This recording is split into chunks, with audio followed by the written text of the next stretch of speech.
नमस्कार दोस्तों, राधे राधे। तो इस लेक्चर में हम रिलेटेड सर्विस चैप्टर का डिटेल में रिवीजन करने जा रहे हैं।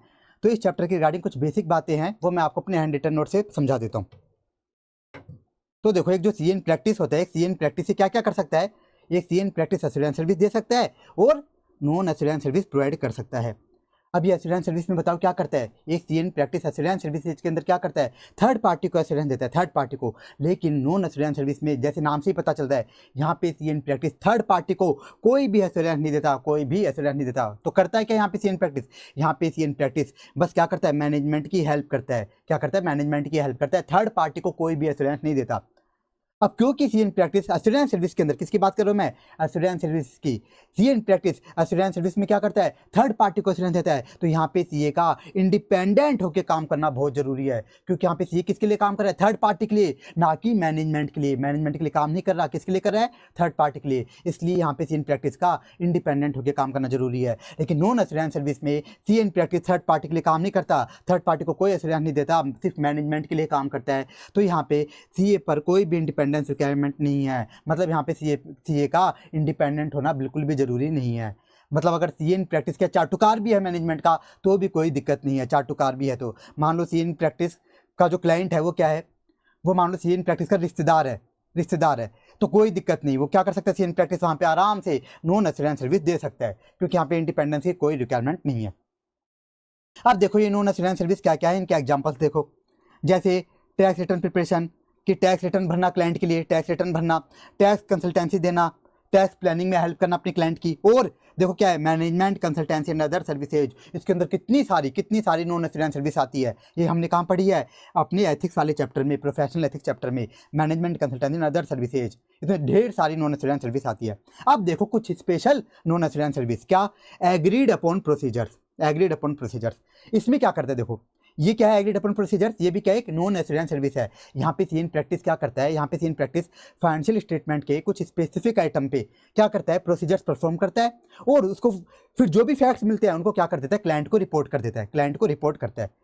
ये काम करता है कि फाइनेंशियल स्टेटमेंट के किसी आइटम पे क्या करेगा, प्रोसीजर्स लगाएगा, फिर जो भी फैक्ट्स मिलेंगे क्लाइंट को रिपोर्ट कर देगा। ये काम करता है किसमें, एग्रीड अपॉन प्रोसीजर्स में। सीएन प्रैक्टिस क्या करता है, एग्रीड अपॉन प्रोसीजर्स में फैक्ट फाइंड करके क्लाइंट को रिपोर्ट। अब ये करता क्यों है, जैसे एग्जांपल लेता हूँ, जैसे मैनेजमेंट है, बताओ मैनेजमेंट का काम क्या होता है, हमने हर जगह पढ़ा है। फाइनेंशियल स्टेटमेंट को एज पर एफआरएफ बनाना किसका काम होता है, मैनेजमेंट का काम होता है। Financial statement as per FRF बने। अब मैनेजमेंट चाहता है कि मेरे फाइनेंशियल स्टेटमेंट में जो ट्रेड रिसीवेबल्स दिखे, ट्रेड पेबल्स दिखे, एकदम सही दिखे, मैं गलत कैलकुलेट करके हवा में कुछ भी ना दिखाऊं। तो बताओ मैनेजमेंट को खुद को भी पता होना चाहिए ना कि मेरे एक्चुअल में ट्रेड रिसीवेबल्स कितने हैं, मेरी इन्वेंट्री एक्चुअल में कितनी है। मैनेजमेंट चाहता है पता लगाना, तो मैनेजमेंट क्या करता है, सीए को बोल देता है तू क्या कर दे मेरे ट्रेड रिसीवेबल्स पे या मेरी इन्वेंट्री पे, ट्रेड पेबल्स पे क्या कर दे, एग्रीड अपॉन प्रोसीजर्स कर दे। ये होती है एग्रीड अपॉन प्रोसीजर्स। तो देखो ये जो एग्रीड अपॉन प्रोसीजर्स होती है इस पे क्या लगता है, SRS 4400। अगर मान लो किसी सीए को बोला गया कि तू क्या कर दे, एग्रीड अपॉन प्रोसीजर्स कर दे, तो वहां पे सीए को क्या करना पड़ेगा, एज पर SRS 4400 काम करना पड़ेगा। सीए को क्या करना होगा, एज पर SRS 4400। अब SRS 4400 में सीए को प्रैक्टिशनर भी बोल दिया जाता है या फिर ऑडिटर भी बोल दिया जाता है।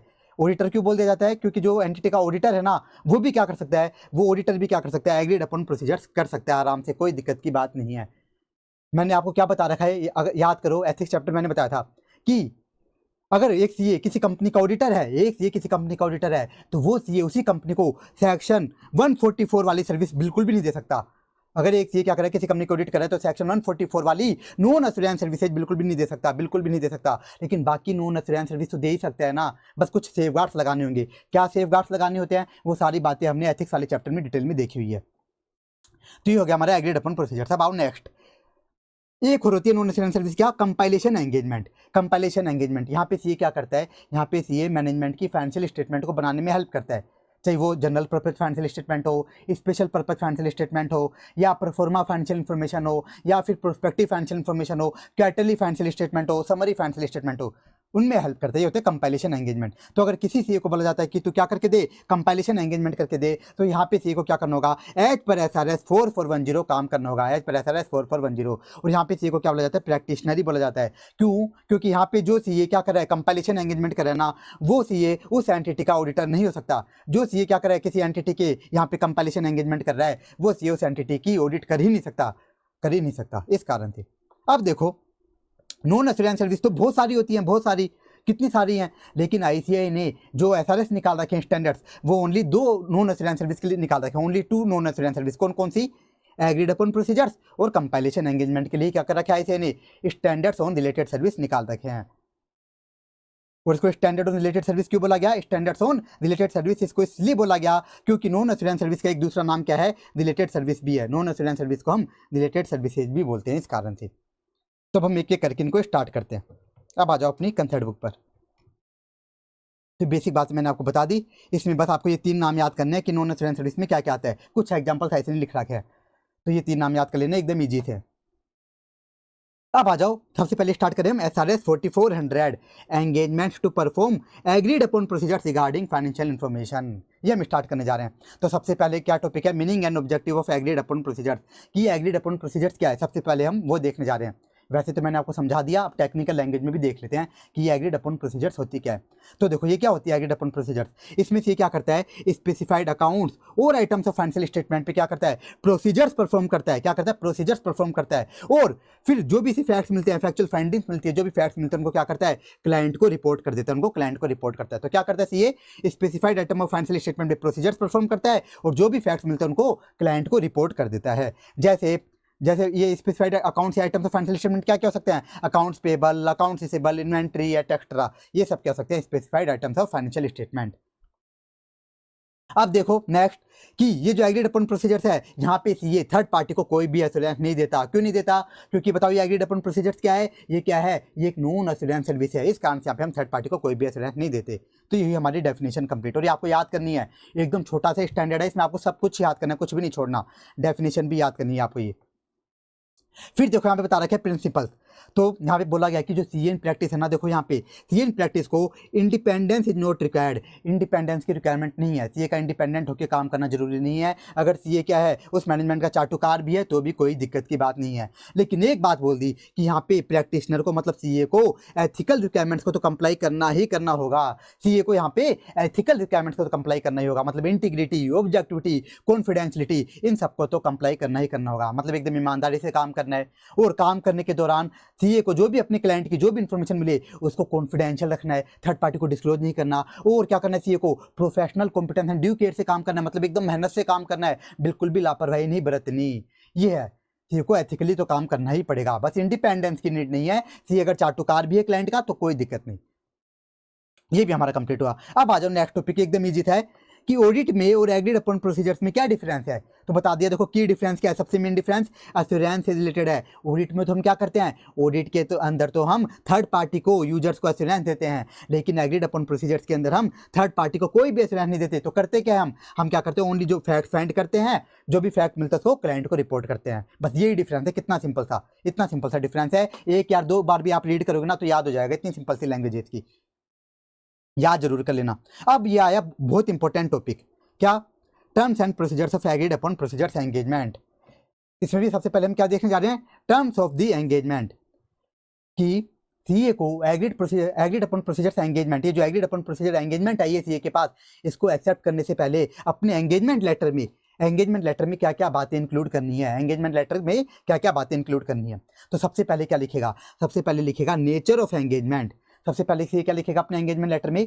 Nature of engagement. मतलब साफ साफ लिखेगा कि जो मैं एंगेजमेंट कर रहा हूँ ना, ये कोई ऑडिट नहीं है, ये कोई रिव्यू नहीं है, यहाँ पे मैं कोई भी एश्योरेंस नहीं देता थर्ड पार्टी को, यहाँ पे मैं थर्ड पार्टी को कोई एश्योरेंस नहीं दूंगा। और क्या लिखेगा? एंगेजमेंट लेटर में पर्पज फॉर एंगेजमेंट लिखेगा। बताओ क्या पर्पज होता है? फैक्ट फाइंड करना, और क्या करना? फैक्ट फाइंड करना, फिर क्लाइंट को रिपोर्ट करना, क्लाइंट को रिपोर्ट करना। और क्या लिखेगा एंगेजमेंट लेटर में? आइडेंटिफिकेशन। देखो कितना अच्छा पॉइंट है, identification of financial information to which agreed upon procedures applied. क्या लिखेगा? वो फाइनेंशियल इंफॉर्मेशन लिखेगा, वो लिखेगा जिसपे सीए क्या करने जा रहा है? एग्रीड अपॉन प्रोसीजर्स करने जा रहा है। मान लो सीए को बोला गया कि तू क्या कर दे, सीए को बोला गया कि तू ट्रेड रिसीवेबल्स पे एग्रीड अपॉन प्रोसीजर्स कर दे या इन्वेंट्री पे कर दे। तो सीए क्या लिखेगा? उस फाइनेंशियल इंफॉर्मेशन को लिखेगा कि मेरे को ट्रेड रिसीवेबल्स पे करनी है एग्रीड अपॉन प्रोसीजर्स या फिर इन्वेंट्री पे करनी है। वो बात भी एंगेजमेंट लेटर में लिखेगा। और बहुत जरूरी है लिखना। अगर मान लो सीए ने ये बात नहीं लिखी तो क्या होगा? बाद में लड़ाई झगड़े होंगे। मान लो सीए ने लिखा नहीं किसी को क्या, कौन सी आइटम पे, फाइनेंशियल स्टेटमेंट के कौन से आइटम पे एग्रीड अपॉन प्रोसीजर्स करनी है, सीए ने ये बात मान लो लिखी नहीं, तो क्या होगा? बाद में लड़ाई झगड़े होंगे। मान लो मैनेजमेंट पहले तो बोलेगा कि तू क्या करना, ओनली ट्रेड रिसीवेबल पे क्या करना, एग्रीड अपॉन प्रोसीजर्स कर देना। लेकिन मान लो मैनेजमेंट बाद में क्या बोलता है एंगेजमेंट एक्सेप्ट करने के बाद कि तू तो क्या कर दे, इन्वेंट्री पे भी क्या कर, इन्वेंट्री पे भी क्या कर, एग्रीड अपन प्रोसीजर्स कर, तू मेरे ट्रेड पेबल्स पे भी क्या कर, एग्रीड अपन प्रोसीजर्स कर। इस तरह से बाद में क्या होगा, दिक्कत हो जाएगी। इस कारण से को क्या करना है, पहले ही एंगेजमेंट लेटर में लिखना है कि मुझे कौन सी फाइनेंशियल इन्फॉर्मेशन पे एग्रीड अपन प्रोसीजर्स करनी है, ताकि बाद में लड़ाई झगड़े ना हो। नेक्स्ट और क्या लिखेगा, देखो बहुत अच्छा पॉइंट है, anti of procedures to be applied, nature, timing and extent of procedures, कि यहाँ पे मैं कितनी मेहनत करूंगा, ये बात लिखनी। और यहाँ पे आते हैं स्टूडेंट को डाउट, यहाँ पे आता है स्टूडेंट को डाउट कि सर जो एंटी ऑफ प्रोसीजर्स होता है ये तो हम एंगेजमेंट एक्सेप्ट करने के बाद जब हम रिस्क कैलकुलेट कर लेते हैं कि आरएमएम कितना है, रिस्क ऑफ मैटेरियल मिसस्टेटमेंट कम है, अगर रिस्क ऑफ मैटेरियल मिसस्टेटमेंट कम होता है तो हम कम एंटी लगाते हैं, कम मेहनत करते हैं, अगर आरएमएम ज़्यादा होता है तो हम ज़्यादा मेहनत करते हैं।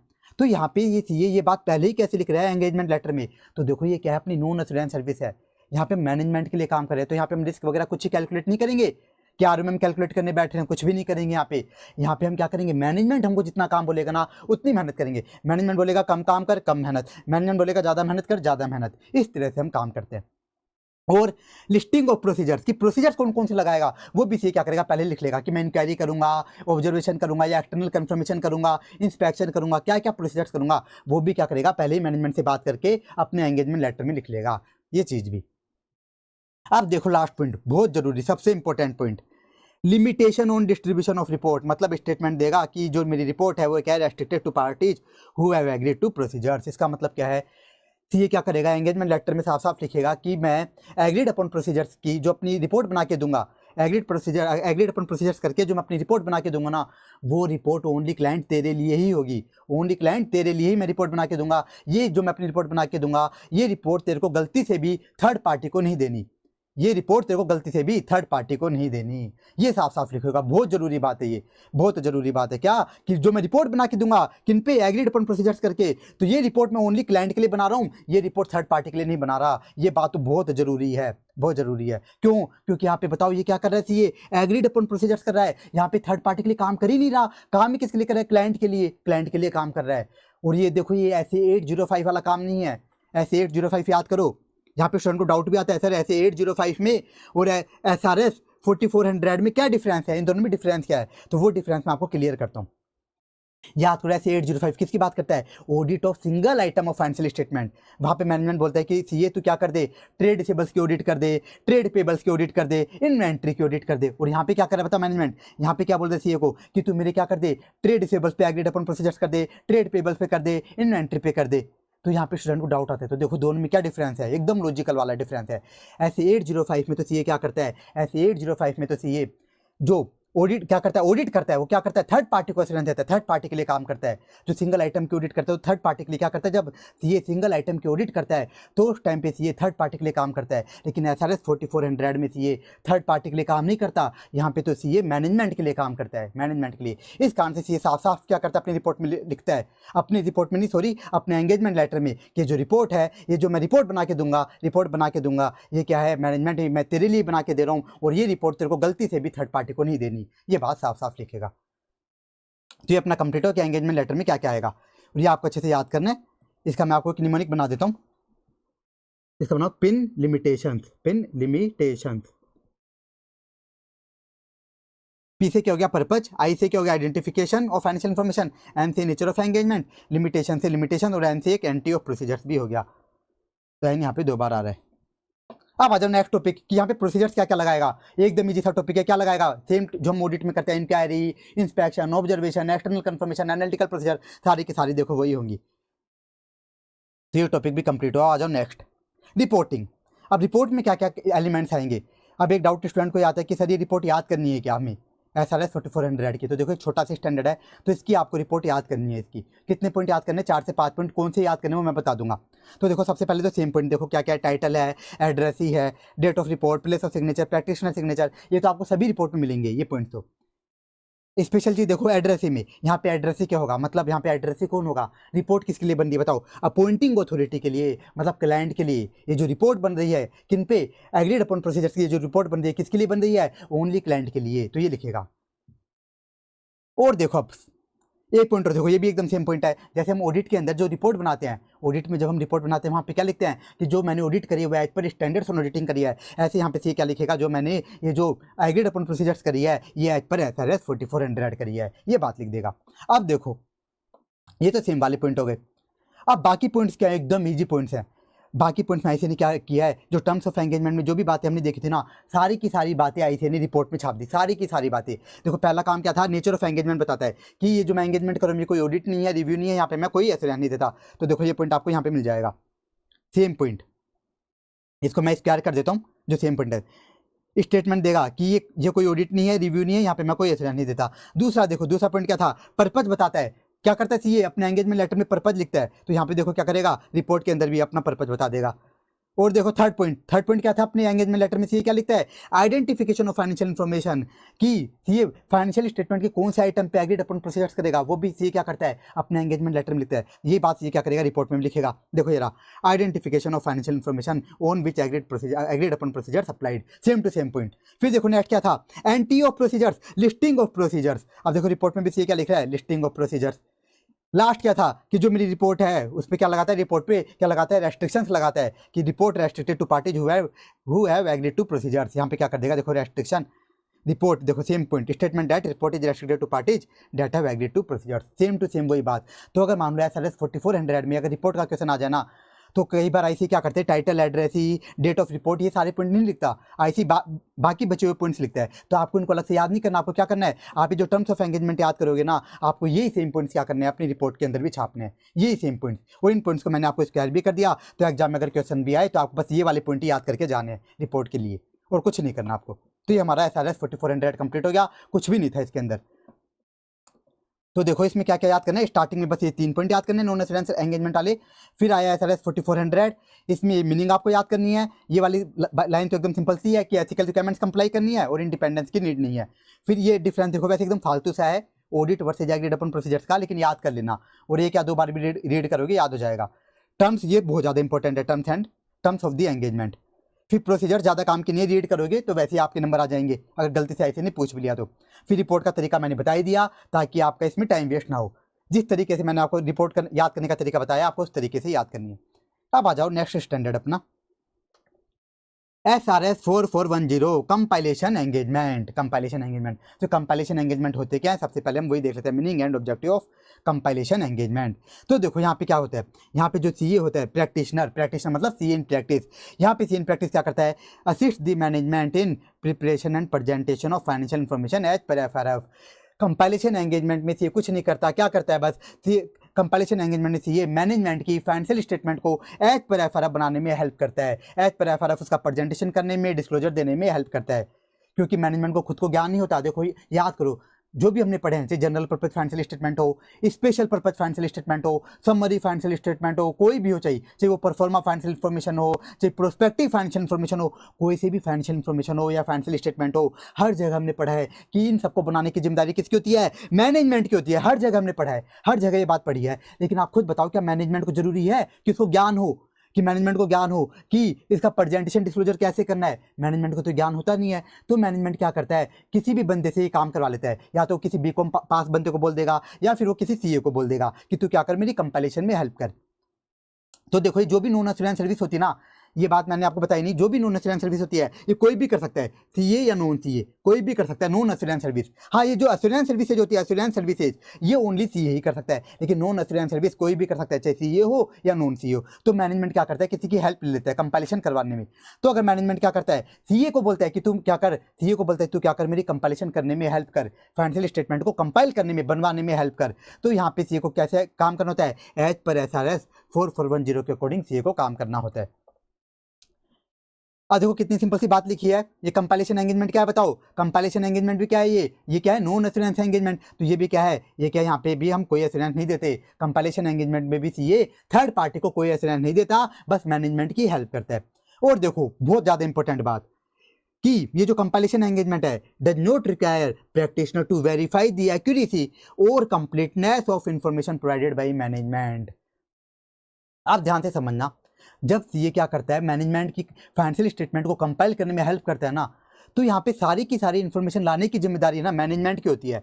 सारी की सारी इन्फॉर्मेशन प्रोवाइड करने की जिम्मेदारी मैनेजमेंट की। मतलब ट्रेड रिसीवेबल्स कितने होंगे, ट्रेड पेबल्स कितने होंगे, रेवेन्यू कितना है, एक्सपेंस कितने हैं, अदर इनकम कितनी है, अदर एक्सपेंस कितने हैं, सारी की सारी इन्फॉर्मेशन ला के देने की जिम्मेदारी किसकी, मैनेजमेंट की है। सीए खुद फाइंड नहीं करेगा, सीए खुद नहीं ढूंढेगा कि इस एंटिटी के ट्रेड रिसीवेबल्स कितने हैं, ट्रेड पेबल्स कितने हैं। सीए की खुद की जिम्मेदारी नहीं है, ये सारे काम मैनेजमेंट का है। और दूसरी इंपॉर्टेंट बात कि मैनेजमेंट जो भी इन्फॉर्मेशन ला के देगा ना सीए को, मैनेजमेंट जो भी इन्फॉर्मेशन सीए को ला के देगा, सीए को उसको वेरीफाई करने की भी नीड नहीं है। It does not require the practitioner to verify the accuracy completeness, कि मैनेजमेंट ने जो भी सीए को इन्फॉर्मेशन ला के दी है वो इन्फॉर्मेशन एक्यूरेट है कि नहीं, वो इन्फॉर्मेशन कंप्लीट है कि नहीं, ये वेरीफाई करने की नीड भी सीए को नहीं है। मान लो मैनेजमेंट ने बोला कि मेरे ट्रेड रिसीवेबल्स कितने हैं, 2 करोड़ है, तो सीए नहीं चेक करेगा कि एक्चुअल में ट्रेड रिसीवेबल 2 करोड़ है कि नहीं, सीए चेक नहीं करेगा। सीए यहाँ पे एक्सटर्नल कंफर्मेशन करने नहीं बैठेगा यहाँ पे सीए। वो तो क्या करेगा सीए तो ओनली प्रेजेंटेशन और डिस्क्लोजर करने में हेल्प करेगा बस फाइनेंशियल स्टेटमेंट का। तो ये बहुत इंपॉर्टेंट बात है। तो ये हो गई मीनिंग और ऑब्जेक्टिव। तो अगर याद मीनिंग पे क्वेश्चन आया एग्जाम या ऑब्जेक्टिव पे तो ये आपको छापना पड़ेगा। अब आ जाओ next topic, purposes of compilation engagement, कि मैनेजमेंट कंपाइलेशन करवाता क्यों है, मैनेजमेंट कंपाइलेशन करवाता क्यों है। वैसे तो मैंने आपको बता रखा है कि भैया आपको जनरल पर्पज फाइनेंशियल स्टेटमेंट क्यों बनाने होते हैं, स्पेशल पर्पज फाइनेंशियल स्टेटमेंट क्यों बनाने होते हैं, समरी फाइनेंशियल स्टेटमेंट क्यों बनाने होते हैं, परफॉर्मा फाइनेंशियल इन्फॉर्मेशन क्यों बनानी होती है, प्रोस्पेक्टिव फाइनेंशियल इन्फॉर्मेशन क्यों बनानी होती है। ये सारी बातें मैंने आपको बता रखी है, लेकिन यहाँ पे आईसीसी ने उसी बात को टेक्निकल लैंग्वेज में लिख दिया। देखो सबसे पहला क्या लिखा कि मैनेजमेंट को कंपाइलेशन क्यों करवाना होता है। सबसे पहला, क्योंकि मैंडेटरी फाइनेंशियल रिपोर्टिंग रिक्वायरमेंट होती है मैनेजमेंट पे एंटिटी पर। इस कारण से क्या होती है, मैंडेटरी फाइनेंशियल रिपोर्टिंग रिक्वायरमेंट्स होती है। इस कारण से जैसे जो जनरल पर्पस फाइनेंशियल स्टेटमेंट होते हैं उनकी मैनेजमेंट को मैंडेटरी ऑडिट करवानी पड़ती है। इस कारण से मैनेजमेंट को क्या बनाने पड़ते हैं, जनरल पर्पस फाइनेंशियल स्टेटमेंट बनाने ही होते हैं। इस कारण से एक और एग्जाम्पल लूँ, जैसे हमने एसआरई के अंदर पढ़ा था स्टैंडर्ड्स ऑन रिव्यू एंगेजमेंट में, कि जो लिस्टेड एंटिटी होती है, लिस्टेड एंटिटी, इनको कंपलसरी क्या करना होता है, अपने क्वार्टरली फाइनेंशियल स्टेटमेंट का रिव्यू करवाना ही होता है कंपलसरी। तो इस कारण से लिस्टेड एंटिटी को अपने क्वार्टरली फाइनेंशियल स्टेटमेंट बनाने ही होते हैं।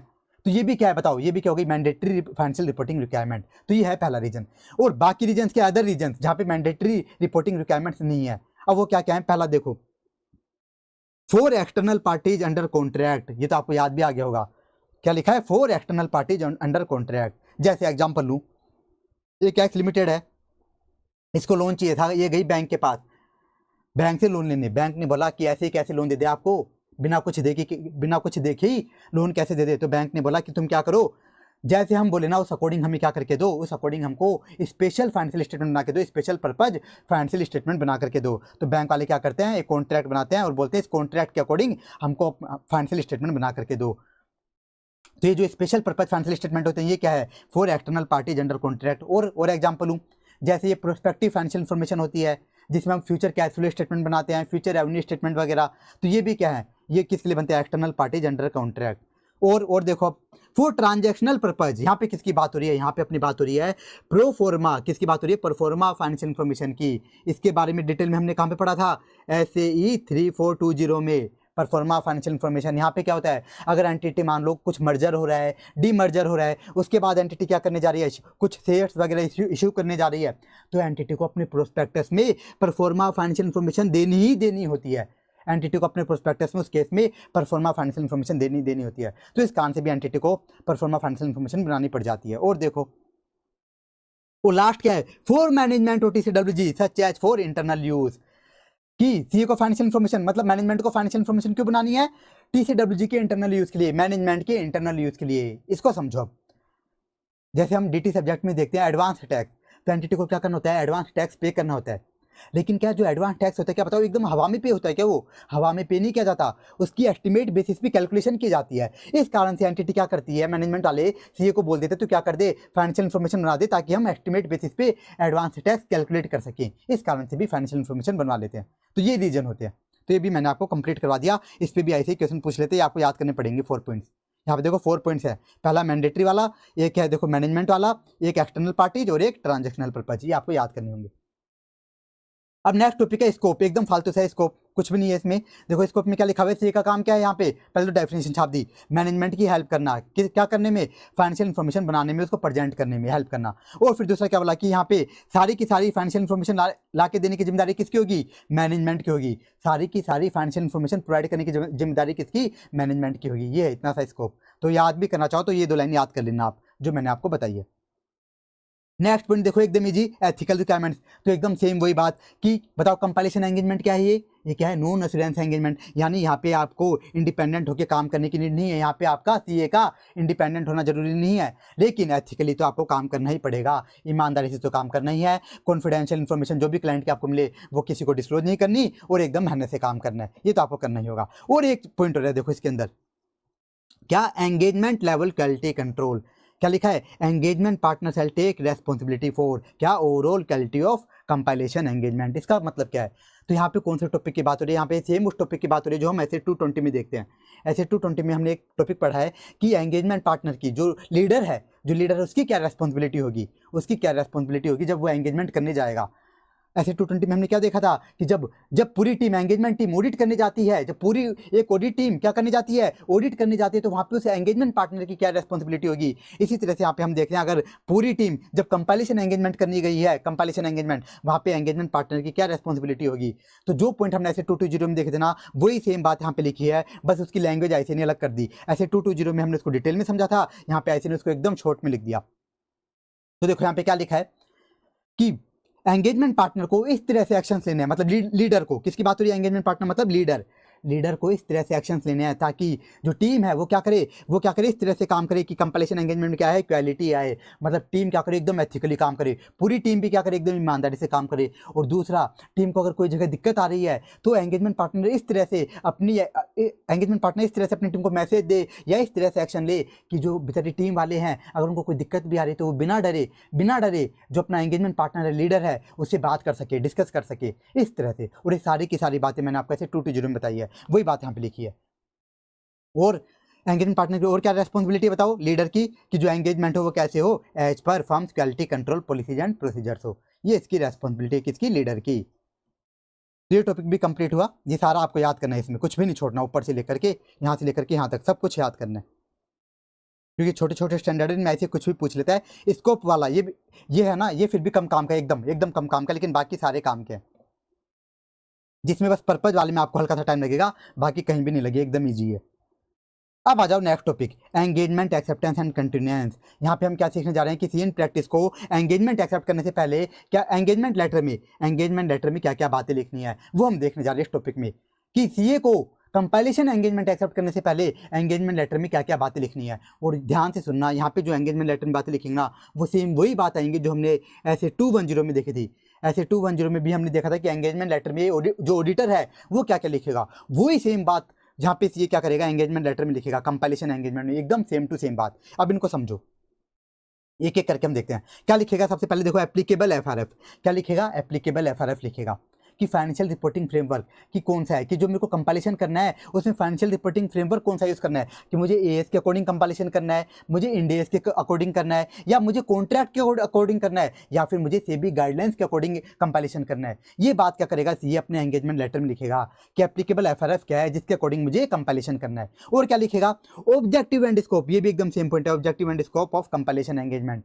ये लिखेगा कि मुझे जो कंपाइलेशन करना है उसमें कितनी मेहनत करनी है, कितना काम करना है, क्योंकि जरूरी नहीं है कि मैनेजमेंट बोले सीए को कि पूरे के पूरे फाइनेंशियल स्टेटमेंट ही तो बना दे, P&L, balance sheet, cash flow statement, note accounts वगैरह, ऐसा जरूरी नहीं है। हो सकता है कि मैनेजमेंट बोले कि सीए को, कि सीए तू क्या कर, ओनली P&L तू बना दे, बाकी तो मैं खुद बना लूंगा, या फिर मेरे पास एक बीकॉम पास बंदा बैठा है उससे बना लूंगा, बस मेरे को P&L बनाना नहीं आता, तू बस P&L बना करके दे दे। तो सीए क्या करेगा, अपने एंगेजमेंट लेटर में ऑब्जेक्टिव एंड स्कोप भी लिखेगा कि मेरा क्या काम रहेगा। और क्या लिखेगा, रेस्पॉन्सिबिलिटीज ऑफ प्रैक्टिशनर, सीए अपनी खुद की रेस्पॉन्सिबिलिटी लिखेगा। बताओ सीए की रेस्पॉन्सिबिलिटी क्या है, यहाँ पे क्या रेस्पॉन्सिबिलिटी जो हमने मीनिंग के अंदर देखी थी, क्या है, मैनेजमेंट की हेल्प करना, और मैनेजमेंट जो भी इंफॉर्मेशन दे रहा है उसके बेस पे क्या करना, कंपाइलेशन करना, उन इंफॉर्मेशन को सीए को वेरीफाई भी नहीं करना। तो ये बातें भी सीए क्या करेगा, अपने एंगेजमेंट लेटर में लिखेगा कि मेरी रेस्पॉन्सिबिलिटी क्या है। अब देखो और क्या लिखेगा, मैनेजमेंट की रेस्पॉन्सिबिलिटी भी लिखेगा, मैनेजमेंट की रेस्पॉन्सिबिलिटी। अब देखो कंपाइलेशन एंगेजमेंट के अंदर मैनेजमेंट की रेस्पॉन्सिबिलिटी क्या क्या होगी। इस पॉइंट पर आईसीए क्या करता है, अलग से भी क्वेश्चन पूछ लेता है, एकदम अलग से भी, कि कंपाइलेशन एंगेजमेंट में मैनेजमेंट की रेस्पॉन्सिबिलिटी क्या होती है। तो देखो क्या क्या रेस्पॉन्सिबिलिटी, एकदम लॉजिकल पॉइंट्स हैं। सबसे पहला, फाइनेंशियल इन्फॉर्मेशन प्रोवाइड करने की मैनेजमेंट की रेस्पॉन्सिबिलिटी है। मैंने आपको ऊपर भी बताया था मीनिंग के अंदर भी कि फाइनेंशियल इन्फॉर्मेशन प्रोवाइड करने की रेस्पॉन्सिबिलिटी किसकी, मैनेजमेंट की, कि उसकी एंटिटी के ट्रेड रिसीवेबल्स कितने हैं, पीपी कितनी है, ट्रेड पेबल्स कितने हैं, इन्वेंट्री कितनी है, इन्वेस्टमेंट कितनी है, रेवेन्यू कितना है, अदर इनकम कितनी है, सारी की सारी इन्फॉर्मेशन कौन ला करके देगा, मैनेजमेंट ला करके देगा। सारी की सारी इन्फॉर्मेशन कौन ला करके देगा, मैनेजमेंट ला करके देगा। और देखो अब स्पेशल पॉइंट, और क्या रेस्पॉन्सिबिलिटी है मैनेजमेंट की, and for preparation and presentation of financial information as per FRF. Financial information को एज पर एफआरएफ प्रिपेयर करने की, प्रेजेंट करने की रेस्पॉन्सिबिलिटी भी किसकी, मैनेजमेंट की। अब यहाँ पे आते हैं स्टूडेंट को डाउट कि सर यहाँ पे अभी अभी हमने देखा मीनिंग के अंदर कि सीए का काम क्या है। अभी अभी हमने मीनिंग में देखा सीए का काम क्या है कि practitioner assist the management in preparation and presentation of financial information as per FRF. तो यहाँ पे as per FRF financial information बनाने की जिम्मेदारी आईसीए ने मैनेजमेंट वाले में क्यों डाली, मैनेजमेंट की रेस्पॉन्सिबिलिटी में क्यों डाली। तो इसको समझो। देखो सीए का काम तो क्या है, कंपाइलेशन एंगेजमेंट में सीए का काम तो ओनली मैनेजमेंट की हेल्प करना है, उनकी एज पर एफआरएफ प्रेजेंटेशन करने में, डिस्क्लोजर देने में, ये करना है बस, इतना सा काम है सीए का। लेकिन सारी की सारी इन्फॉर्मेशन ला करके कौन देता है बताओ, मैनेजमेंट ला करके देता है। और सीए क्या बोलता है कि देख मैनेजमेंट, तेरा ही काम है सारी इन्फॉर्मेशन करेक्ट हो, एक्यूरेट हो, मैं कुछ भी चेक नहीं करूंगा। ये बात भी सीए साफ साफ बोल देता है। तो इस कारण से जो ये जो फाइनेंशियल इन्फॉर्मेशन बन रही है, फाइनेंशियल स्टेटमेंट बन रही है, ये जो फाइनेंशियल स्टेटमेंट्स बन रहे हैं, ये एज पर एफआरएफ बने ना, इसकी जिम्मेदारी भी किसकी रहेगी, मैनेजमेंट की रहेगी। मतलब सीए साफ साफ बोल देगा यहाँ पे कि देख मैं तेरी मदद तो कर रहा हूँ, मैं तेरी फाइनेंशियल स्टेटमेंट बनाने में मदद तो कर रहा हूँ, लेकिन अगर मान लो फाइनेंशियल स्टेटमेंट बनाने के बाद इसमें अगर कुछ गड़बड़ी होती है ना, इनके अंदर कुछ भी गलतियाँ होती है, तो बाद में जो डंडे पड़ेंगे ना वो तेरे को ही पड़ेंगे। बाद में जो भी डंडे पड़ेंगे वो मुझे नहीं पड़ेंगे, तेरे को ही पड़ेंगे, अगर इनमें बाद में कुछ गलतियाँ मिली तो। मैं बस तेरी हेल्प कर रहा हूँ। ये बात क्या करेगा सीए अपने एंगेजमेंट लेटर में लिख देगा, मैनेजमेंट की रेस्पॉन्सिबिलिटी में ये बात साफ साफ लिखेगा कि मेरा काम तो क्या है, तेरी हेल्प करना। लेकिन अगर बाद में कभी तेरी ऑडिट वगैरह होती है, रिव्यू होते हैं या कुछ अदर एश्योरेंस एंगेजमेंट होते हैं, उसमें अगर फाइनेंशियल स्टेटमेंट में गलतियाँ मिलती है तो डंडे मैनेजमेंट तेरे को ही पड़ेंगे, मेरे को नहीं पकड़ा जाएगा, तेरे को ही पकड़ा जाएगा। अब देखो यही रीजन होता है कि जो मैनेजमेंट होते हैं ना, मैनेजमेंट वाले ये क्या करते हैं, अपने फाइनेंशियल स्टेटमेंट किसी क्वालिफाइड पर्सन से बनाते हैं, ऐसे लल्लू पंजू से नहीं बनवाते। क्योंकि लल्लू पंजू से बनवा लिया और उसमें गलती मिली तो उस लल्लू पंजू को नहीं पकड़ा जाएगा, मैनेजमेंट को ही पकड़ा जाएगा। तो ये मैनेजमेंट वाले क्या करते हैं, क्वालिफाइड बंदे से ही अपने फाइनेंशियल स्टेटमेंट्स या फाइनेंशियल इन्फॉर्मेशन बनवाते हैं ताकि उसमें गलती ना हो, ये रीजन होता है। अब देखो और क्या बोलेगा सीए मैनेजमेंट को कि मैनेजमेंट तेरी रेस्पॉन्सिबिलिटी क्या, इंटरनल कंट्रोल्स लगाने की। ये रेस्पॉन्सिबिलिटी बताओ किसकी होगी, मैनेजमेंट की होगी, इंटरनल कंट्रोल्स लगाने की। फिर देखो एक्यूरेट एंड कंप्लीट रिकॉर्ड देने की जिम्मेदारी किसकी, मैनेजमेंट की। ये बात हमने मीनिंग में भी देखी थी कि जो मैनेजमेंट जो भी इन्फॉर्मेशन दे रहा है, रिकॉर्ड डॉक्यूमेंट्स प्रोवाइड कर रहा है, वो एक्यूरेट हो, कंप्लीट हो, ये जिम्मेदारी किसकी, मैनेजमेंट की है। सीए चेक नहीं करेगा कि मैनेजमेंट ने जो इन्फॉर्मेशन दी है वो एक्यूरेट है कि नहीं, कंप्लीट है कि नहीं। और लास्ट जजमेंट लेने की जिम्मेदारी भी किसकी, मैनेजमेंट की, कि जो भी जजमेंट ली जाती है, याद करो फाइनेंशियल स्टेटमेंट में जब हम अकाउंटिंग एस्टिमेट्स बनाते हैं तो वहाँ पे जजमेंट लेनी पड़ती है, जैसे provision for doubtful debts, provision for gratuity वगैरह, इनमें क्या लगानी पड़ती है, जजमेंट्स लगती है, अजम्पशन लेनी पड़ती है। तो सीए बोलेगा यहाँ पे मैं चेक नहीं करूँगा कि जो भी तूने अजम्पशंस लिए हैं रीजनेबल है कि नहीं। तो ये सारी जिम्मेदारी, जजमेंट लेने की जिम्मेदारी, ये सब भी किसकी है, मैनेजमेंट की है। ये सारी जिम्मेदारी किसकी है, मैनेजमेंट की। ऑडिटर का मतलब सॉरी ऑडिटर नहीं, जो सीए है, सी इन प्रैक्टिशनर का काम तो ओनली मैनेजमेंट की हेल्प करना है, एज पर एफआरएफ प्रेजेंट करना और डिस्क्लोजर देना, ये काम है सीए का। तो सीए तो बिल्कुल भी नहीं देखेगा कि मैनेजमेंट जो भी इन्फॉर्मेशन ला के दे रहा है वो सही है या फिर नहीं, सीए बिल्कुल भी चेक नहीं करेगा। अब देखो लास्ट पॉइंट, ये भी एकदम सेम है जो हमने ऐसे 210 में देखा था, क्या, expected form and content of report. CA क्या करेगा, अपने एंगेजमेंट लेटर में ये भी लिख देगा कि जो मैं रिपोर्ट बना के दूंगा कंपाइलेशन एंगेजमेंट की, उसमें मैं क्या क्या कंटेंट डालूंगा, वो बात भी एक्सपेक्टेड कंटेंट क्या क्या डालूंगा, जैसे टाइटल, एड्रेस वगैरह, वो सारी बातें भी कहाँ लिखेगा, एंगेजमेंट लेटर में लिखेगा। तो ये टॉपिक भी हमारा कंप्लीट हुआ, एंगेजमेंट एक्सेप्टेंस एंड कंटिन्यूएंस।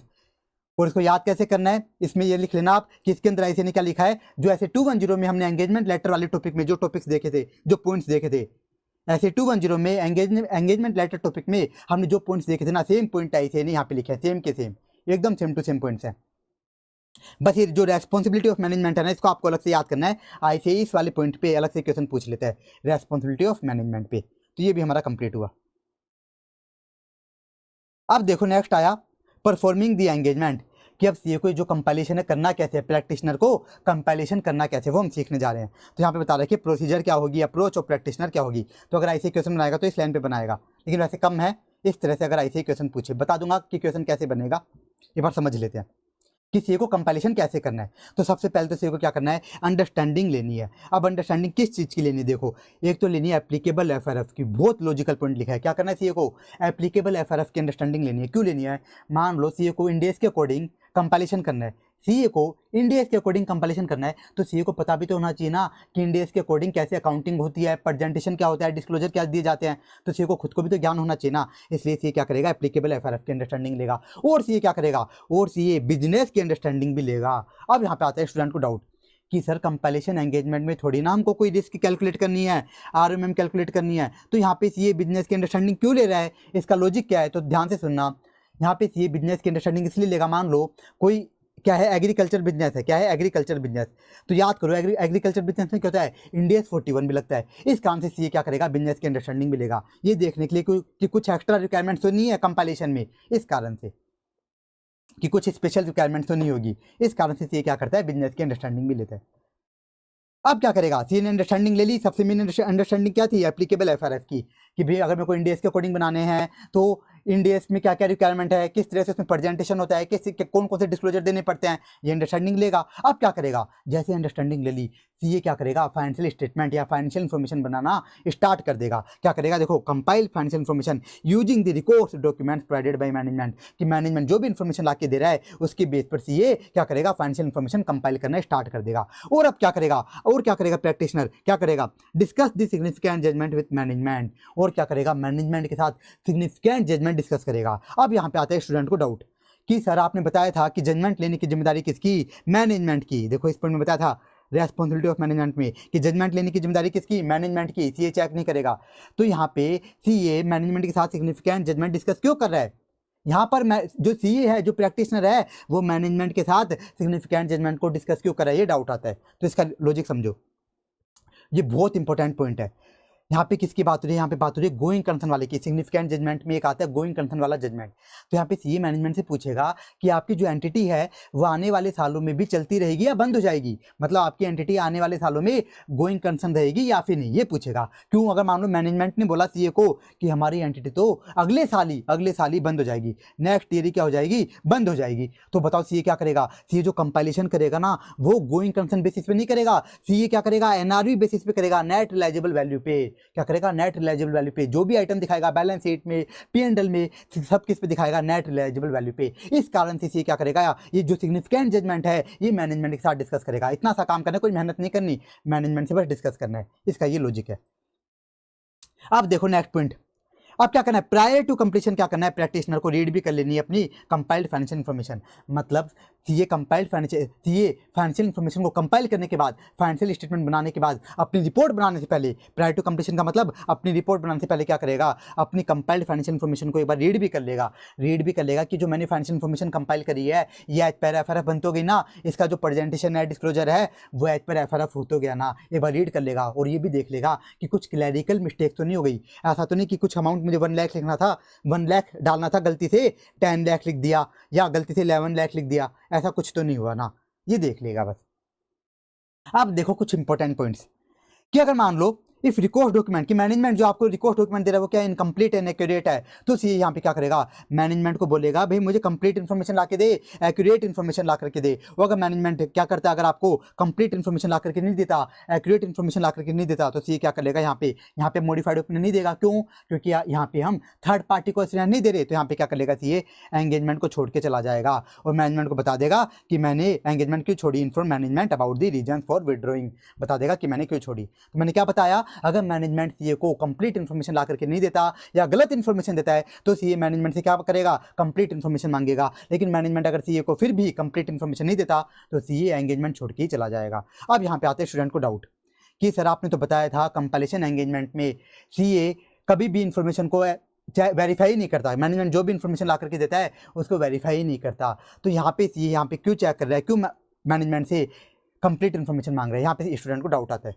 तो इसको समझो, मैंने क्या बताया था आपको कि सी को वेरीफाई नहीं करना, मैनेजमेंट जो भी इन्फॉर्मेशन ला करके दे रहा है ना उसको वेरीफाई नहीं करना। लेकिन अगर सी को साफ साफ पता लग रहा है, क्लियरली पता लग रहा है कि मैनेजमेंट ने जो इन्फॉर्मेशन ला के दी है ना वो कंप्लीट है ही नहीं, वो कंप्लीट ही नहीं है। इसका सिंपल सा एग्जांपल लेता हूँ। मान लो सी क्या कर रहा है, बैलेंस शीट बना रहा है। अब इसमें इसको डेटर्स दिखाने हैं, तो इसको क्या चाहिए, डेटर्स की इन्फॉर्मेशन चाहिए। अब मैनेजमेंट बताओ डेटर्स की इन्फॉर्मेशन ही प्रोवाइड नहीं कर रहा, मैनेजमेंट डेटर्स की इन्फॉर्मेशन ही प्रोवाइड नहीं कर रहा, तो सी बोलेगा ना कि मेरे को डेटर्स तो दिखाने ना अपनी बैलेंस शीट में, तो इन्फॉर्मेशन तो प्रोवाइड कर।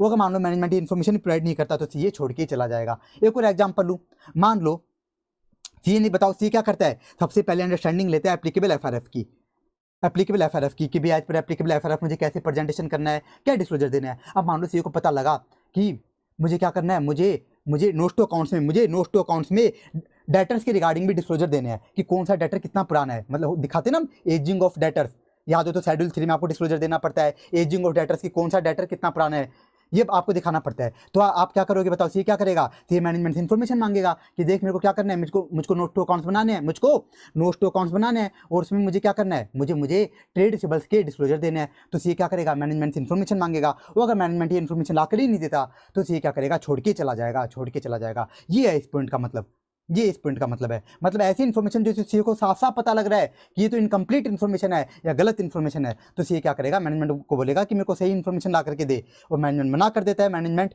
तो सी छोड़ के चला जाएगा।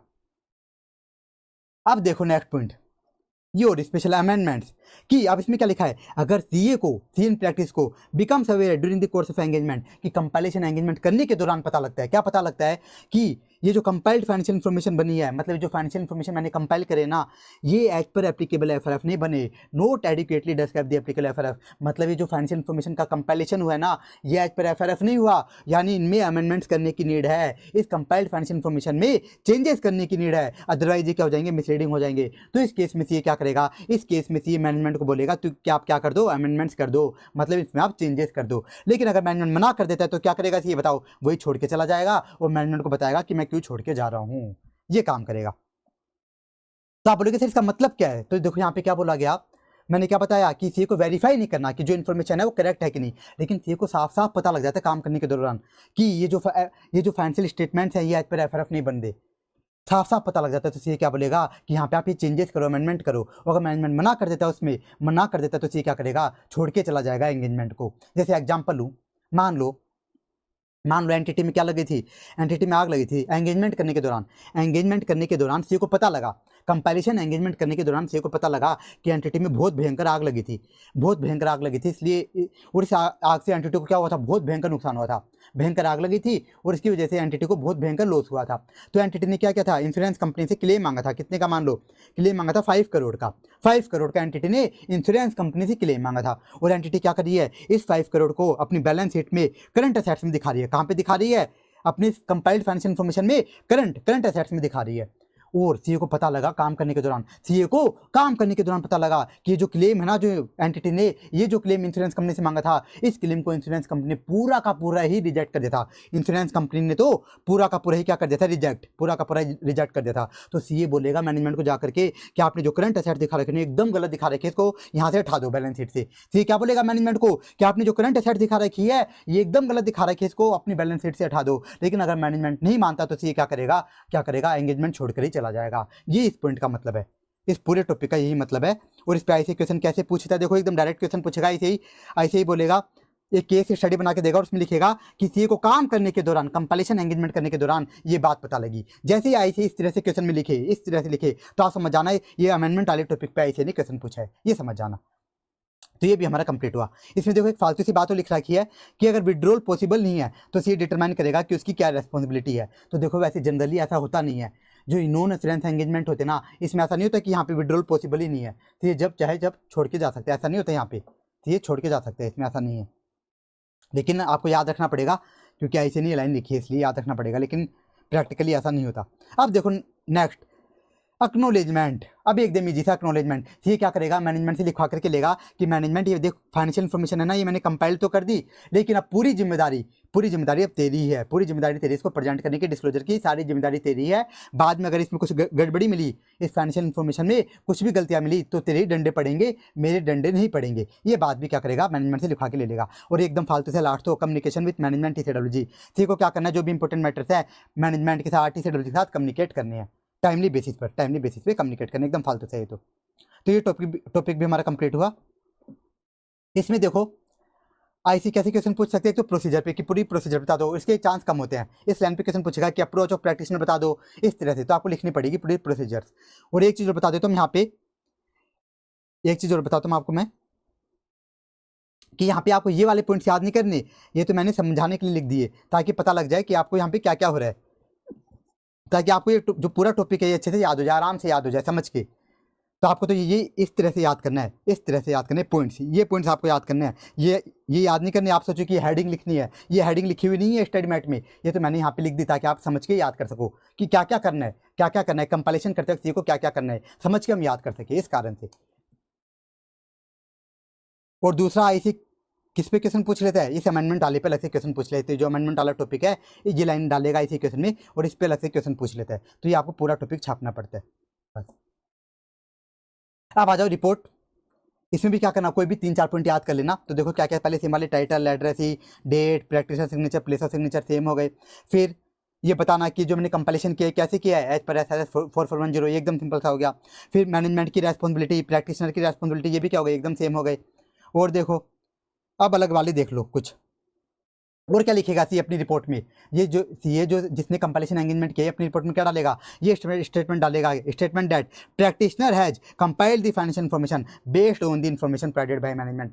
सी अपनी रिपोर्ट में साफ साफ लिख देगा कि मैंने जो फाइनेंशियल इन्फॉर्मेशन का कंपाइलेशन किया है ये मैंने मैनेजमेंट की इन्फॉर्मेशन के बेस पे किया है, मैनेजमेंट ने जो भी मुझे इन्फॉर्मेशन ला करके दी थी उसके बेस पे किया है, मैंने खुद ने इन्फॉर्मेशन को फाइंड नहीं किया, साफ साफ लिखेगा। और देखो एक पॉइंट हो रहा है, ये अच्छा पॉइंट है, बस रीड करना, काम करनी है वैसे, लेकिन समझने के लिए। देखो क्या लिखा है, identification of financial information and applicable FRF. और क्या लिखेगा, आइडेंटिफिकेशन ऑफ फाइनेंशियल इन्फॉर्मेशन, ये लिखेगा कि मैंने क्या बना के दिया है, मैंने जनरल पर्पज फाइनेंशियल स्टेटमेंट बनाए हैं, स्पेशल पर्पज बनाए हैं, मैंने परफॉर्मा फाइनेंशियल इन्फॉर्मेशन बनाई है, प्रोस्पेक्टिव फाइनेंशियल इन्फॉर्मेशन बनाई है, क्या बनाया है वो लिखेगा। और एप्लीकेबल एफआरएफ लिखेगा, और एप्लीकेबल एफआरएफ की इसके अकॉर्डिंग बनाए हैं, इंड एस के अकॉर्डिंग, कॉन्ट्रैक्ट के अकॉर्डिंग, सेबी गाइडलाइंस के अकॉर्डिंग, वो लिखेगा।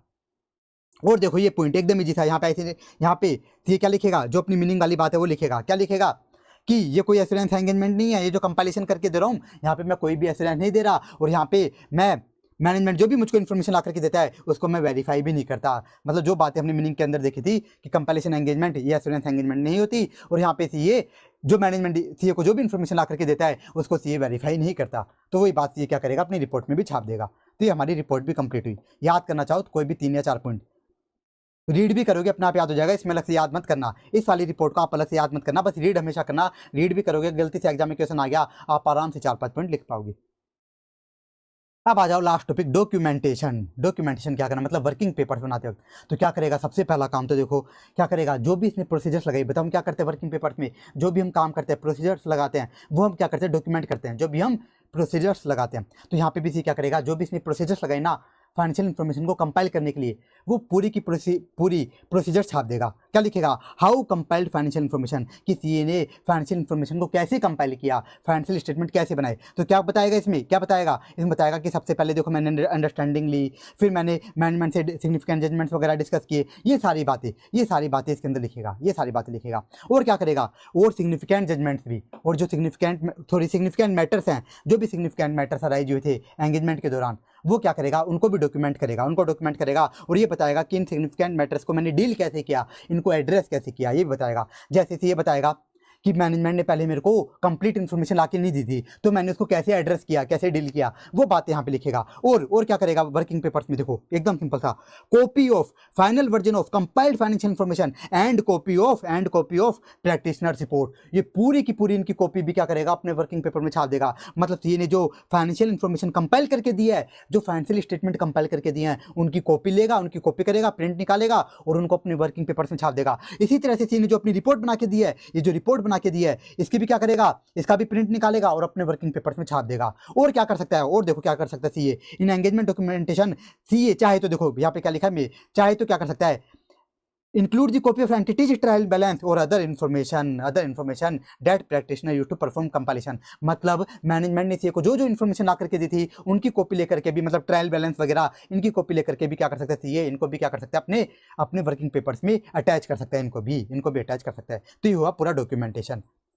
क्या क्या करना है डॉक्यूमेंटेशन में, प्रोसीजर बताएगा कि मैंने कंपाइल कैसे करी फाइनेंशियल इन्फॉर्मेशन, जो सिग्निफिकेंट मैटर से राइज हुई थी वो बताएगा, और पूरी की पूरी कॉपी लगा देगा कंपाइल्ड फाइनेंशियल इन्फॉर्मेशन की, प्रैक्टिशनर रिपोर्ट की, मैनेजमेंट जो भी इन्फॉर्मेशन ला के देता है उसकी। और लास्ट में क्या बोला कि जो एंगेजमेंट फाइल बनेगी, जो असेंबली करते हैं, हम क्या करते हैं वर्किंग पेपर्स का लास्ट में उसको क्या करते हैं, एक जगह डॉक्यूमेंट करते हैं, उसकी क्या करते हैं, एक एंगेजमेंट फाइल बनाते हैं, असेंबल करते हैं एक जगह। तो ये क्या करना है, टाइमली बेसिस पे करना है, क्या करना है, टाइमली बेसिस पे। जैसे याद करो ऑडिट के अंदर टाइमली बेसिस क्या होता है, ऑडिट के अंदर जो एंगेजमेंट फाइल बनती है कब तक बनानी होती है, जैसे ही सीए, जैसे ही ऑडिटर अपनी रिपोर्ट साइन कर देता है, जैसे ही ऑडिटर अपनी रिपोर्ट साइन कर देता है उसके विदिन 60 डेज के अंदर विदिन 60 डेज के अंदर आपको क्या करना होता है, विदिन 60 डेज के अंदर क्या करना होता है, असेंबली करनी होती है, आपको अपनी एंगेजमेंट फाइल असेंबल करनी होती है। लेकिन यहाँ पे किसमें, SRS 4410 में, लेकिन SRS 4410 में आपको यहाँ पे ऐसे ने कोई टाइम नहीं बताया, यहाँ पे क्या लिखा, ऑन टाइमली बेसिस। तो ध्यान रखना अगर एग्जाम में MCQ में पूछ ले कि कंपाइलेशन एंगेजमेंट के अंदर सीए जो एंगेजमेंट फाइल बनाएगा कब तक असेंबल करेगा, तो आपको टाइमली बेसिस वाले को ही टिक करना है MCQ के अंदर। MCQ में गलती से भी 60 डेज वाला टिक मत कर देना, 0 नंबर मिलेंगे। आपको क्या करना है, टाइमली बेसिस वाला पॉइंट को ही टिक करना है, बस ये ध्यान रखना। तो ये भी हमारा कंप्लीट हुआ डॉक्यूमेंटेशन। और वैसे डॉक्यूमेंटेशन काम के नहीं होते, लेकिन यहाँ पे काम का है, यहाँ पे काम का है। ऐसे नहीं कि बाकी टॉपिक्स काम के नहीं, सारे टॉपिक्स काम के, लेकिन डॉक्यूमेंटेशन को इंपॉर्टेंट इसलिए किया है क्योंकि स्टूडेंट को लगता है डॉक्यूमेंटेशन काम के नहीं है, लेकिन SRS 4410 क्या छोटे छोटे स्टैंडर्ड्स हैं, तो यहाँ पे ऐसे कुछ भी पूछ लेते हैं, तो यहाँ का डॉक्यूमेंटेशन भी काम का है। तो ये हमारा SRS 4410 भी कंप्लीट हुआ। मैंने बता भी दिया क्या क्या याद करना है क्या नहीं है, आपको सब कुछ ही याद करने में। तो टाइम कहाँ लगेगा, देखो बस इस पर्पज वाले में, ये पर्पज और कंपाइलेशन एंगेजमेंट इसमें लगेगा थोड़ा सा आपको, और ये जो अमेंडमेंट वाला टॉपिक है इसमें आपको हल्का सा लग सकता है, और कहीं पे भी आपको टाइम नहीं लगेगा। अब मैं आपको कुछ क्वेश्चंस भी करवा देता हूँ, कुछ क्वेश्चंस और करवा देता हूँ मैं आपको। तो एक आप ये देख लो क्वेश्चन नंबर 4 SRS 4400 का क्वेश्चन है, SRS 4400 का। क्या लिखा है देखो, brown enterprise has huge trade receivables around 100 crore के, कि ब्राउन एंटरप्राइज एक कंपनी है, इसके ट्रेड रिसीवेबल्स कितने हैं, 100 करोड़ के। अब क्या लिखा है देखो, the management of the company want to evaluate the validity of the trade receivables to ensure the reliability of financial reporting at the year end. अब मैनेजमेंट ऑफ कंपनी क्या चाहते हैं, ये चाहते हैं, देखना चाहते हैं कि जो 100 करोड़ के ट्रेड रिसीवेबल्स आ रहे हैं ये वैलिड है कि नहीं, कि जो 100 करोड़ के ट्रेड रिसीवेबल्स हैं ये एक्चुअल में वैलिड है कि नहीं, एक्चुअल में 100 करोड़ की है कि नहीं, ताकि इनकी जो फाइनेंशियल रिपोर्टिंग हो वो एकदम सही हो। तो देखो आगे क्या हुआ, आगे देखो क्या हुआ, company management has requested CA Karuna to take up this assignment and prepare report for management. Management ने क्या बोला, कंपनी मैनेजमेंट ने सीए करुणा को बोला कि तू क्या कर, ये काम कर दे और क्या कर, मेरे लिए रिपोर्ट बना करके दे। यहाँ पे बताओ मैनेजमेंट वाले क्या चेक करना चाहते हैं, ट्रेड रिसीवेबल्स की एक्यूरेसी, कि ट्रेड रिसीवेबल्स 100 करोड़ के है कि नहीं, ये चेक करना चाहते हैं। और ये काम किसको दिया, सीए करुणा को दिया। तो अब हमें पता लगाना है ये कि ये जो काम दिया गया, जो क्वेश्चन है ये SRS 4400 का है या फिर ऐसे 805 का। तो किस लाइन से पता लगा, इस लाइन से कि मैनेजमेंट क्या चाहता है, मैनेजमेंट क्या बोले सीए करुणा को कि तू क्या कर, मेरे लिए रिपोर्ट बना करके दे। यहाँ पे क्वेश्चन में लिखा होता कि मैनेजमेंट बोल रहा है सीए करुणा को ऑडिट करके दे या फिर थर्ड पार्टी को अश्योरेंस दे, थर्ड पार्टी के लिए रिपोर्ट बना के दे। तो ये किसका क्वेश्चन हो जाता, फिर ही हो जाता है ऐसे 805 का, लेकिन यहाँ पे किसके लिए रिपोर्ट बन रही है, मैनेजमेंट के लिए। तो किसका क्वेश्चन हुआ, SRS 4400 का। अब देखो आगे क्या बोला गया, despite not being the auditor of company CA Karuna decide to accept the above engagement. CA Karuna क्या कर रही है, इस एंगेजमेंट को एक्सेप्ट करने का डिसाइड कर रही है। तो आपसे पूछा जा रहा है भाई explaining the nature of engagement, आपको क्या बतानी है, इस एंगेजमेंट का नेचर बताना है कि कौन सी एंगेजमेंट है। तो बताओ कौन सी एंगेजमेंट है, कौन सी है, एग्रीड अपॉन प्रोसीजर्स एंगेजमेंट, क्योंकि इसमें हम क्या बोला गया है, ट्रेड जो रिसीवेबल्स हैं इन पे बोला गया कि इनकी एक्यूरेसी को, इनकी वैलिडिटी को चेक करना है। तो क्या है, एग्रीड अपॉन प्रोसीजर्स एंगेजमेंट है। और यहाँ पे ऐसे नहीं क्या कर रहा है, इसकी पूरी डेफिनेशन लिख दी, किसकी, एग्रीड अपॉन प्रोसीजर्स एंगेजमेंट की डेफिनेशन, मीनिंग वाली जो मीनिंग थी ना वो लिख दी पूरी की पूरी। और फिर बताया कि बताओ इस पर क्या लगता है, एग्रीड अपॉन प्रोसीजर्स पे क्या लगता है, SRS 4400 लगता है।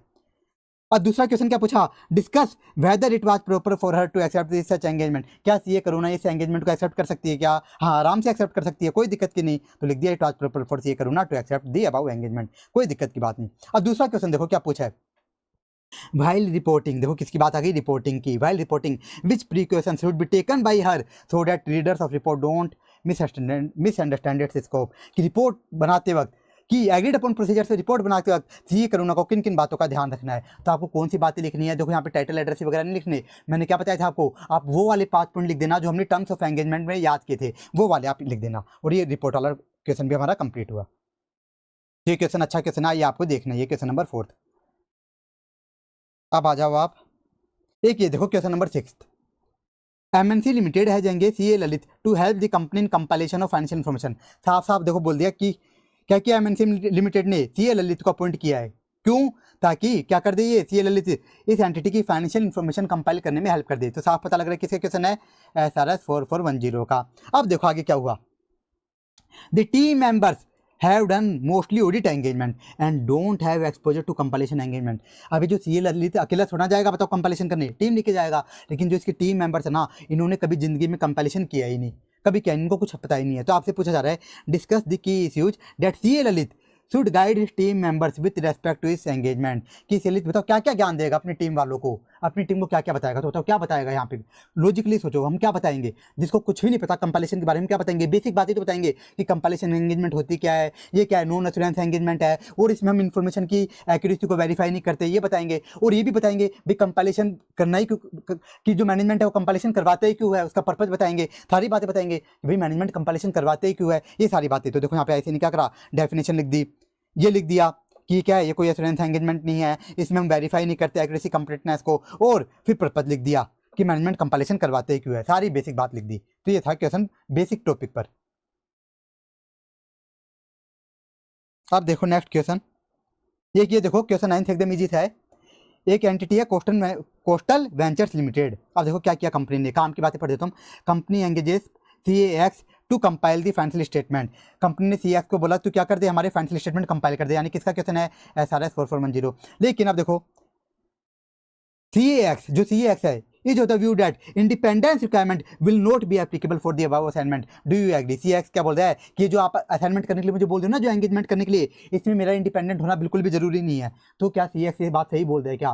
तो देखो एकदम सही बोल रहा है, मैंने आपको बताया भी था, नॉन एश्योरेंस सर्विस में आपका इंडिपेंडेंट होना बिल्कुल भी जरूरी नहीं है। तो ये यहाँ पे लिखा है, independence requirement do not apply to compilation engagement, यानी CAX क्या है, एकदम करेक्ट है। अब देखो इसमें एक और क्वेश्चन पूछा, suggest him focus points in respect of management responsibility that will be recorded in agreed terms of engagement letter। कि जब सीए एंगेजमेंट लेटर बनाएगा, एंगेजमेंट लेटर, तो उसमें जब रेस्पॉन्सिबिलिटी ऑफ मैनेजमेंट डालेगा तो मैनेजमेंट रेस्पॉन्सिबिलिटी वहाँ पे क्या क्या होगी, तो आपको ओनली मैनेजमेंट रेस्पॉन्सिबिलिटी लिखनी है। तो देखो यहाँ पे आई थी ओनली क्या लिखी है, मैनेजमेंट रेस्पॉन्सिबिलिटी लिखी है। तो ये क्वेश्चन भी कंप्लीट हुआ, क्वेश्चन 9 भी ये आराम से हो जाएगा, एकदम इजी क्वेश्चन है ये। और देख लो आप क्वेश्चन 11। अब देखना ये अच्छा क्वेश्चन है, during the course of performing compilation engagement. देखो क्या लिखा है, during the course of performing compilation engagement as per SRS 4410। साफ साफ पता चल गया किसका क्वेश्चन है, कंपाइलेशन एंगेजमेंट का।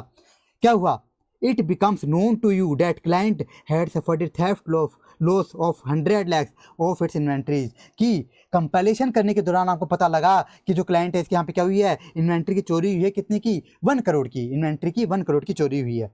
अब आगे देखो क्या पता चले से, एक claim was lodged by client with insurance company, और इसके रिगार्डिंग क्लाइंट ने क्या कर रखा है, क्लेम भी मांग रखा है किसी इंश्योरेंस कंपनी से। लेकिन आगे क्या हुआ, which was repudiated due to certain technical reasons. लेकिन इस क्लेम को पूरा का पूरा रिजेक्ट कर दिया किसने, इंश्योरेंस कंपनी ने। और देखो आगे क्या पता चला सीए को, the amount is reflected under the head current assets in trial balance of the client.